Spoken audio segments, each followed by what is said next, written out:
Radhe Radhe everyone, आप सभी का बहुत बहुत स्वागत है मेरे इस चैनल में। तो आज मैं आप सभी के साथ शेयर करने वाली हूँ जन्माष्टमी की पूजा विधि। बहुत ही साधारण सिंपल पूजा इस वीडियो में मैं आपको दिखाने वाली हूँ। अगर आपने अभी तक मेरा चैनल सब्सक्राइब नहीं किया है तो प्लीज़ मेरे चैनल को आप सब्सक्राइब करें। अगर आपको मेरा वीडियो अच्छा लगता है तो आप मेरे वीडियो को लाइक ज़रूर करें।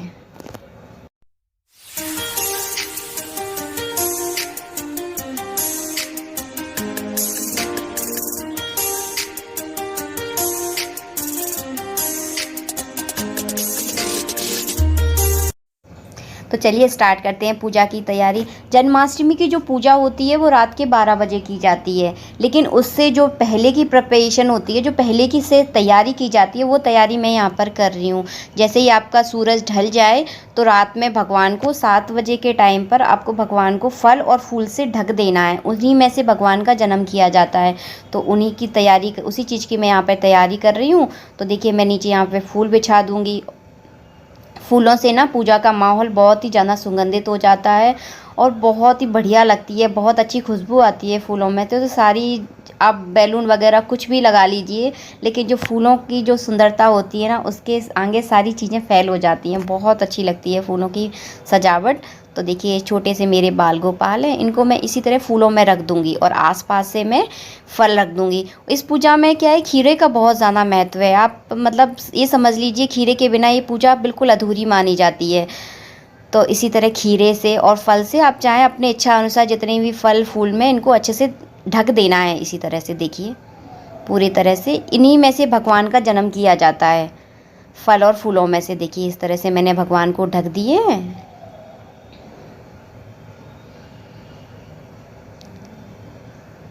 अब हम करेंगे रात को 12 बजे पूजा।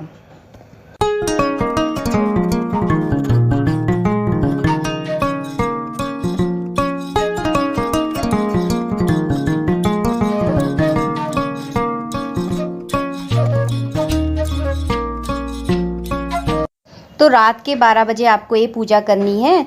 अब देखिए इन फूलों में से, फलों में से मैं भगवान का देखिए इस तरह से निकाल कर भगवान का जन्म किया जाता है। अब भगवान का करवाएंगे हम स्नान। तो सबसे पहले हमें शुद्ध पानी से गंगा जल मिलाकर भगवान का स्नान करवाया जाता है। जिस तरह जो छोटा बच्चा जब जन्म लेता है तो उसे भी नहलाया जाता है, उस तरह भगवान का भी यहाँ पर अभिषेक किया जाता है। और देखिए ये है पंचामृत। पंचामृत 5 चीज़ों से बनाया जाता है: कच्चा दूध, दही, शहद, शक्कर और घी। उसी 5 चीज़ों को हम मिला लेंगे अच्छे से, उसी का बनता है पंचामृत। और पंचामृत से भगवान का अभिषेक किया जाता है। तो हम अच्छे से भगवान को अभिषेक करेंगे पंचामृत से। और पंचामृत से अभिषेक करने के बाद शुद्ध जल से भगवान को स्नान कराएंगे। कहीं भी कोई पंचामृत लगा ना रह जाए, अच्छे से भगवान को स्नान कराना है। स्नान कराने के बाद हम सूती कपड़े से अच्छे से हम भगवान को पोंछ लेंगे यहाँ पर। और भगवान को अच्छे से कपड़े से पोंछने के बाद भगवान को हम इत्र लगाएंगे, चंदन लगाएंगे।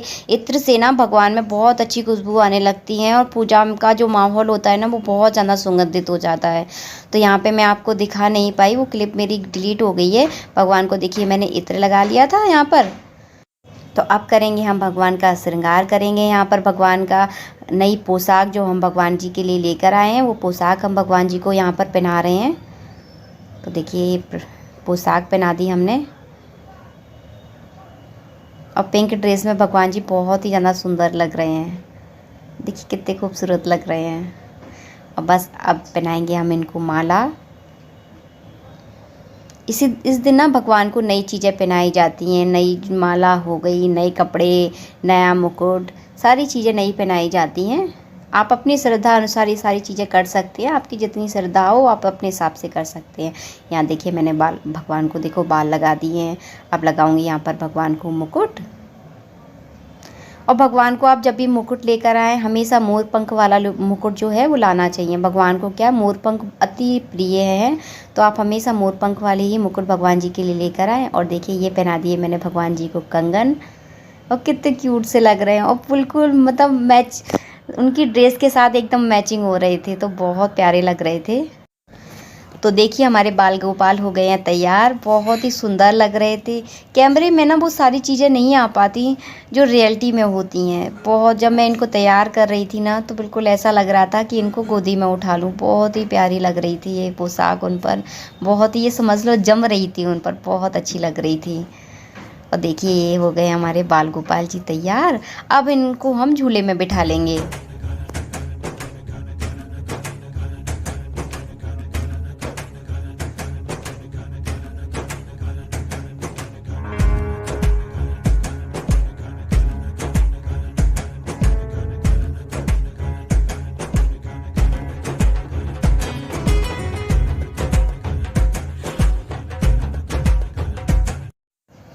तो देखिए मैंने अपना पूरा झूला भी सजा लिया है भगवान का। मैंने सारी सजावट यहाँ से फूलों से की है। आप अपनी इच्छा अनुसार सजावट कर सकते हैं, जैसी आपको पसंद हो आप उस हिसाब से कर सकते हैं। मैंने यहाँ पे फूलों से सजाया है, क्योंकि फूलों से सजाने का एक बस ये होता है कि मतलब बहुत अच्छी खुशबू आती है पूजा में, और माहौल बहुत ही ज़्यादा सुगंधित हो जाता है। और भगवान को फूल बहुत पसंद आते हैं। भगवान को क्या, हम सभी को फूल बहुत अच्छे लगते हैं। तो देखिए ये हो गए हमारी झूला तैयार। अब हम इसमें भगवान जी को विराजमान करेंगे। देखिए कितना प्यारा लग रहा है झूला। और ये झूला मैंने मंदिर के अंदर ही लगाया है। तो भगवान को क्या, मोरपंख बहुत ज़्यादा पसंद है, तो यहाँ पे मैं झूले में मोरपंख भी लगा दूँगी। अगर आपके पास हैं तो आप लगा दीजिए, अगर नहीं है तो कोई बात नहीं है, कोई दिक्कत नहीं है। हमें पूजा करनी है, अगर पूजा में कोई सामान अगर नहीं होता तो कोई दिक्कत वाली बात नहीं है। यहाँ श्रद्धा की बात होती है। अगर आपको श्रद्धा से आप जो भी काम करोगे ना, वो पूरी तरह से सफल होता है। तो देखिए ये तैयार हो गई। यहाँ पे रख दी मैंने बांसुरी। भगवान को ना बांसुरी बहुत ज़रूरी होती है इस पूजा में चढ़ाना। इस दिन आज बांसुरी भी बजाई भी जाती है और बहुत शुभ होता है आज बांसुरी बजाना। तो मैंने आज भगवान को बांसुरी भी चढ़ा दी है। और देखिए ये रख रही हूँ, यहाँ पर रख रही हूँ मैं भगवान के खेल खिलौने। ये छोटे छोटे से खिलौने हैं मेरे घर पर, तो मैंने छोटे छोटे खिलौने रख दिए। आपके घर पर जो भी खिलौने हो छोटे छोटे तो आप रख दीजिए, अगर नहीं है तो कोई बात नहीं है। जो बच्चों के खिलौने आते हैं ना, खुनखुना वगैरह आते हैं, वो रख दीजिए। मेरे यहाँ पे यही खिलौने थे तो मैंने ये रख दिए हैं। और खीरा ज़रूर चढ़ाया जाता है इस पूजा में। मैंने आपको पहले भी बताया, इस पूजा में आप खीरा ज़रूर चढ़ाएं। यहाँ पे मैंने एक फल और चढ़ा दिया है। 2 ही फल चढ़ाए जाते हैं भगवान को, तो आप अपने इच्छा अनुसार चढ़ा सकते हैं। तो देखिए ये तैयारी हो गई भगवान की। अब हम भगवान की आरती करेंगे। देखिए खिलौनों के साथ भगवान जी कितने प्यारे लग रहे हैं। और यहाँ पे कर रही हूँ मैं आरती की तैयारी। अब हम भगवान की आरती करेंगे।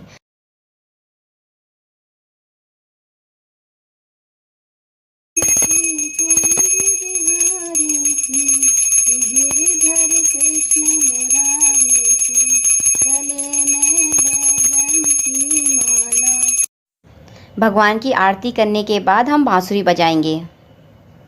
तो बस आरती हो गई है, अब बजाएंगे हम बांसुरी।